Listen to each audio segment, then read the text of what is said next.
इस क्वेश्चन में यह फंक्शन f(x) दिया हुआ है।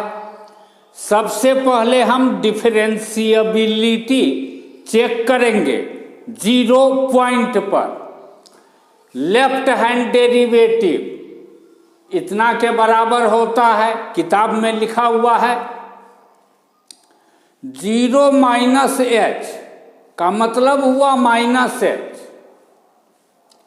अब इसमें जहाँ जहाँ पर x वहाँ पर माइनस h रखने पर यहाँ से यहाँ तक मिला, और फिर इसके बाद माइनस यहाँ पर है f0 यानी x exactly equal to 0, f का वैल्यू 2 लिख दिए। यह 2 और यह 2, यह दोनों 2 कैंसिल हो गया। अब माइनस h का स्क्वायर, यह तो h स्क्वायर हो जाएगा, माइनस h का स्क्वायर h स्क्वायर लिख सकते हैं। यहां पर है sign -1/h, sign minus theta होता है माइनस साइन थीटा, इसीलिए इसको इतना लिख दिए। यह माइनस और यह माइनस प्लस बन जाएगा। अब यहाँ पर प्लस समझना है, और दोनों में से माइनस h स्क्वायर जब कॉमन लेंगे तो इतना दिखाई पड़ेगा। माइनस h से जब इसको कैंसिल करेंगे तो यह इतना दिखाई पड़ेगा। चूंकि साइन 1/h का वैल्यू -1 से 1 के बीच, इसीलिए 2 माइनस साइन 1/h का वैल्यू 1 से 3 के बीच, यह इसका वैल्यू 1 से 3 के बीच का number, this tends to 0। Limit क्या मिलेगा? 0 गुने 1 से 3 के बीच का नंबर इज इक्वल टू 0, यानी लेफ्ट हैंड डेरिवेटिव का वैल्यू मिला 0। अब हम राइट हैंड डेरिवेटिव निकालेंगे। राइट हैंड डेरिवेटिव इसी के बराबर होता है, किताब में लिखा हुआ है 0 प्लस h का मतलब h। अब इसमें जहाँ जहाँ x वहाँ पर h यदि लिख देंगे तो यहाँ से यहाँ तक दिखाई पड़ेगा, और फिर इसके बाद -f0 यानी x exactly equal to 0, f का वैल्यू 2, यह दोनों कैंसिल हो जाएगा। इस दोनों को कैंसिल होने के बाद बचेगा इतना। इस दोनों में से माइनस h स्क्वायर कॉमन लेने के बाद बचेगा इतना। इस h से जब ऊपर वाले h स्क्वायर को कैंसिल करेंगे तो यहाँ माइनस h बचेगा। इसका वैल्यू -1, साइन 1/h का वैल्यू -1 से 1 के बीच, तो 2 प्लस साइन 1/h का वैल्यू 1 से 3 के बीच, यह 1 से 3 के बीच का नंबर, और यह -h टेंड्स टू 0। 0 गुने कोई positive number, result tends to 0, यानी राइट हैंड डेरिवेटिव का भी वैल्यू मिला 0। चूंकि लेफ्ट हैंड डेरिवेटिव का भी वैल्यू 0 तथा राइट हैंड डेरिवेटिव का भी वैल्यू 0, इसीलिए left hand derivative is equal to right hand derivative is equal to 0, और यह 0 कोई फिनाइट नंबर है।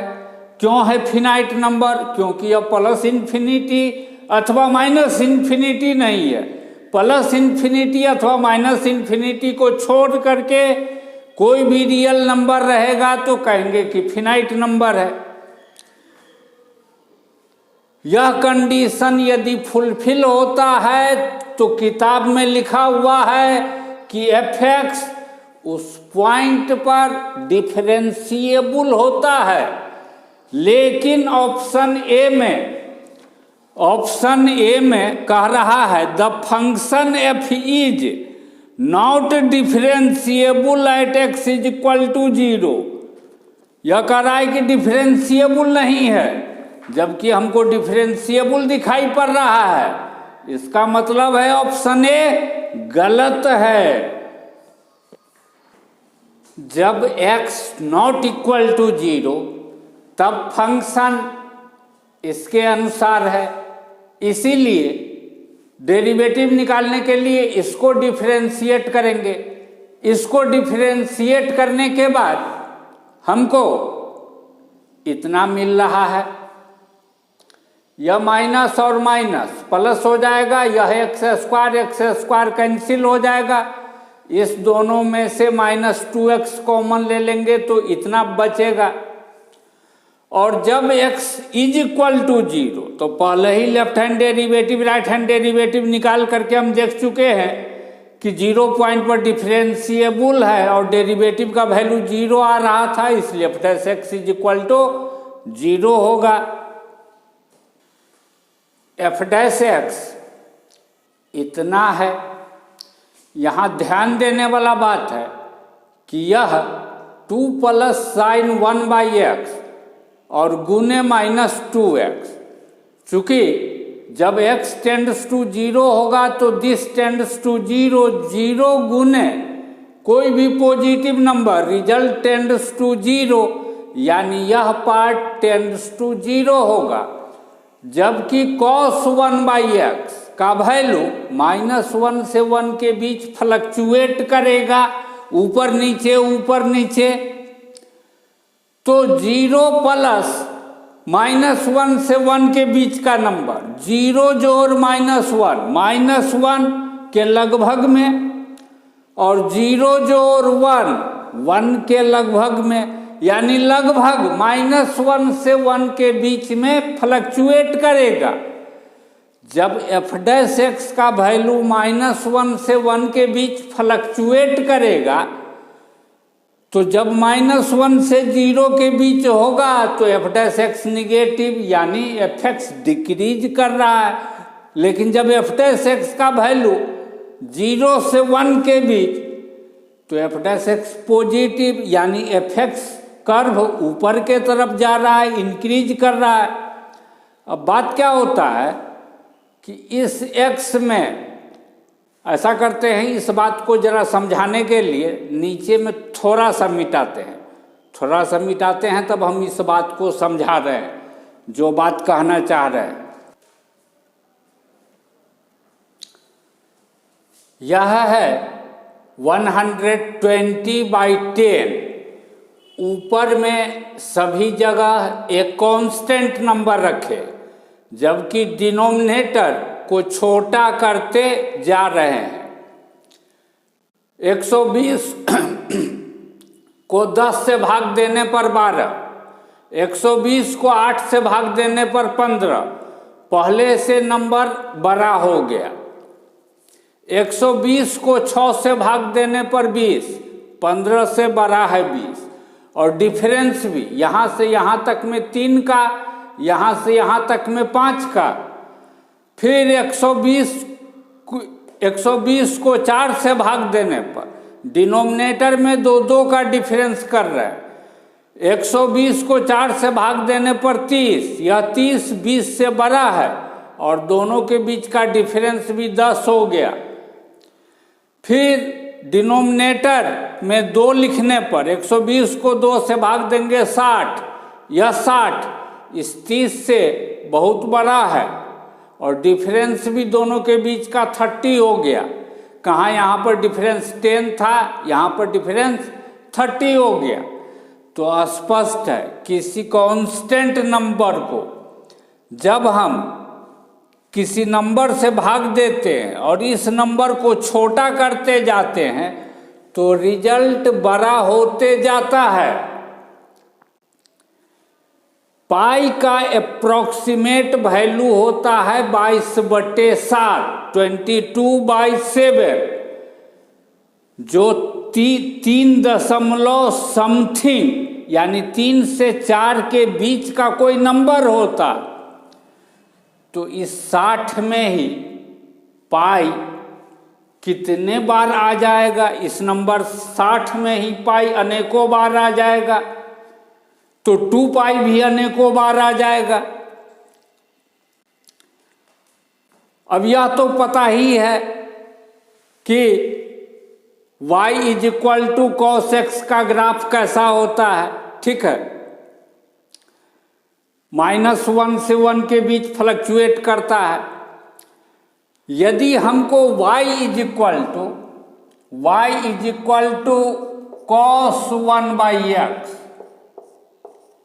का ग्राफ कहे खींचने के लिए, और मान लेते हैं कि इस इंटरवल में यह ग्राफ 2 बार इस एक्स एक्सिस को क्रॉस करता है, तो एक्स एक्सिस को क्रॉस कैसे करेगा, ऐसे करेगा कुछ।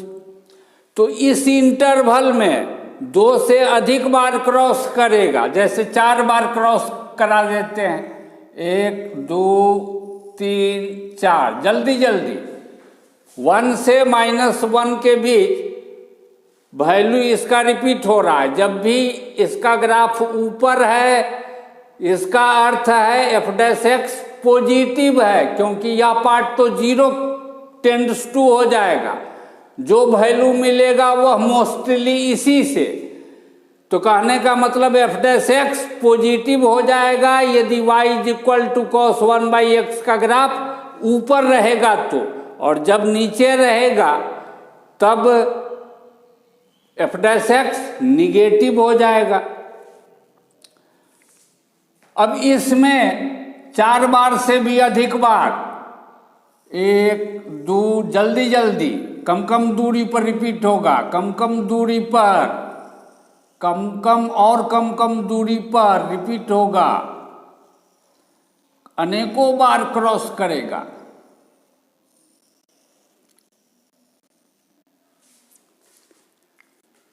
जब यहां से इधर मूव करना शुरू करेंगे तो इतना चेंज करेंगे तो इससे भी अधिक बार यह इसी बीच में एक्स एक्सिस को क्रॉस करेगा, यानी ऊपर से नीचे होगा।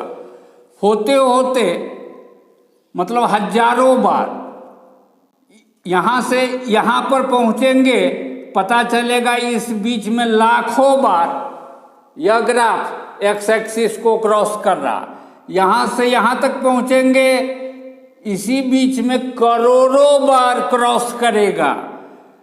यहां से यहां के बीच में अरबों बार क्रॉस करेगा, और इस 0 से लेकर के इसके बीच में शंख महाशंख भी कम पड़ जाएगा, अनगिनत बार एक्स एक्सिस को क्रॉस करेगा।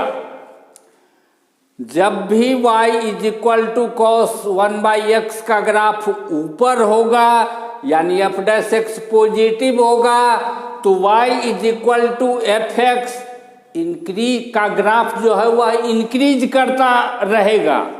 और जब यह एफ डैश एक्स का ग्राफ यानी y is equal to cos 1/x का ग्राफ मोस्टली इस एक्स एक्सिस के नीचे होगा, तो एफ डैश एक्स निगेटिव होगा, और निगेटिव होगा तो y is equal to f x curve जो है वह डिक्रीज करता रहेगा।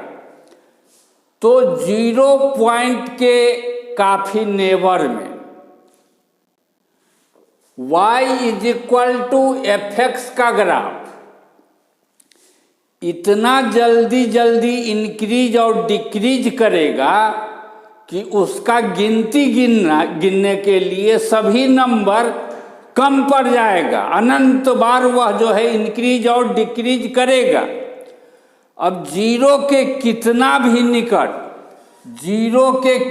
भी निकट में हम कोई नंबर यदि लिख दे डेल्टा, इस 0 और डेल्टा के बीच में अनंत नंबर आएगा, क्योंकि 0 और डेल्टा का अरिथमेटिक मीन लेंगे बीच में, उस अरिथमेटिक मीन 0 का अरिथमेटिक मीन लेंगे बीच में, यही प्रोसेस रिपीट करते जाएंगे। बीच में अनंत पॉइंट, वह जो बीच में अनंत पॉइंट है, तो y is equal to f x इस 0 से डेल्टा के बीच में अनेकों बार इंक्रीज और डिक्रीज करेगा। जब कोई कर्व किसी इंटरवल में कभी इंक्रीज करे कभी डिक्रीज करे, तो हम कहते हैं कि वह फंक्शन उस जीरो डेल्टा इंटरवल में न तो इंक्रीज कर रहा है न डिक्रीज कर रहा है। ऐसा नंबर डेल्टा लिख पाना संभव नहीं है कि जीरो से डेल्टा के बीच सिर्फ इंक्रीज करे अथवा सिर्फ डिक्रीज करे। कितना भी निकट का लिखेंगे, अनेकों बार इंक्रीज अनेकों बार डिक्रीज। इसीलिए जीरो से डेल्टा के बीच में न तो फंक्शन इंक्रीज कर रहा है न तो डिक्रीज कर रहा है। लेकिन ऑप्शन बी में कह रहा है कि जीरो डेल्टा में डिक्रीज कर रहा है, इसीलिए ऑप्शन बी गलत है। जिस तरीके से हम देखें जीरो डेल्टा में यह न तो इंक्रीज न ही डिक्रीज, ठीक उसी प्रकार से यदि माइनस डेल्टा इस तरफ ले, माइनस डेल्टा जीरो इंटरवल में न तो इंक्रीज करेगा न ही डिक्रीज करेगा। लेकिन ऑप्शन सी में क्या दिया हुआ है कि माइनस डेल्टा जीरो में यह इंक्रीज नहीं करता है। यह बात सही है, इंक्रीज नहीं करता है। यदि कभी इंक्रीज और कभी डिक्रीज करे तो हम कहते हैं न तो इंक्रीज न ही डिक्रीज। ऑप्शन सी में कह रहा है माइनस डेल्टा जीरो में यह इंक्रीज नहीं करता है, तो यह बात हो गया सही, करेक्ट। अब हम ऑप्शन डी को चेक करेंगे। ऑप्शन डी में कह रहा है कि जीरो पॉइंट पर फंक्शन का लोकल मिनिमा है। किस फंक्शन का? इस फंक्शन का। जब x टेंड्स टू जीरो तब दिस फंक्शन का वैल्यू, ठीक है, एग्जैक्टली x पर तो सीधा सीधी डायरेक्ट 2a दे रहा है, इसे देखने का जरूरत नहीं है, ठीक है, 2। तो जब हम ऑप्शन ए को चेक करने के दौरान डिफरेंशिएबिलिटी चेक कर रहे थे तो देखे थे कि लेफ्ट हैंड डेरिवेटिव पहले इतना लिखे थे, बाद में इसका वैल्यू जीरो किए थे इस h के जीरो होने के कारण। लेकिन लिमिट यदि नहीं निकाले, सिर्फ इसके वैल्यू पर, अभी h के जगह पर जीरो नहीं रख रहे हैं, बहुत स्मॉल पॉजिटिव नंबर, तो this positive and this positive दोनों का प्रोडक्ट पॉजिटिव, यानी जीरो पॉइंट के लेफ्ट साइड में f डैश x पॉजिटिव दिखाई पड़ रहा है, यानी कर्व का टेंडेंसी इंक्रीज करने वाला है, ऐसे टाइप का इंक्रीज। और राइट हैंड डेरिवेटिव जब निकाले थे तो आगे चल करके इतना लिखे थे, इसी का वैल्यू जीरो किए थे।